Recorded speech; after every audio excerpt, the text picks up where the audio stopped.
Patuloy pa rin ang relief operations ng Department of Social Welfare and Development o DSWD sa mga lugar na apektado ng severe tropical storm Opong. Ayon sa DSWD, agad silang rumisponde sa 18 barangay sa bayan ng Quezon at namahagi ng family food packs o FFPs at hygiene kits sa mahigit 486 na pamilyang naapektuhan ng bagyo. Nagpadala rin ang DSWD ng higit 1,000 kahon ng FFPs sa Hintutulo at Zapatos Island sa Masbate. Ito ay dalawang magkahiwalay na isla na nasa labas ng mainland at city center. Gumamit din sila ng helicopter sa tulong ng Armed Forces of the Philippines, Philippine Army, Philippine Air Force Tactical Operations Group 5, Philippine Coast Guard at Office of Civil Defense para sa mabilisang distribusyon ng tulong kasama ang mga Angels in Red Vest. Samantala, sa Eastern Visayas naman ay namahagi rin ang DSWD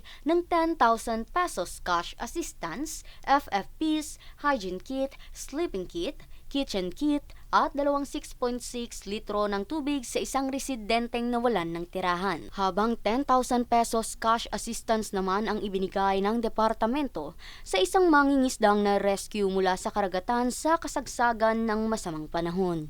Batay sa datos ng DSWD, mahigit 300,000 na FFPs ang naipamahagi nila ngayong Martes sa NCR, Ilocos Region, Cagayan Valley, Central Luzon, Calabarzon, Mimaropa, Bicol Region, Western Visayas, Negros Island, Eastern Visayas, Sacsargen, Caraga, at CAR. Bilang bahagi ng operasyon, nagsagawa ang DSWD ng augmentation upang matiyak na walang pamilyang Pilipino ang maiiwan sa gitna ng kalamidad.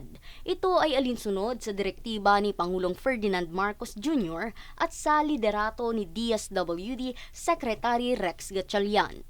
Rhea Bel Medina, nag-uulat para sa Golden Nation Network.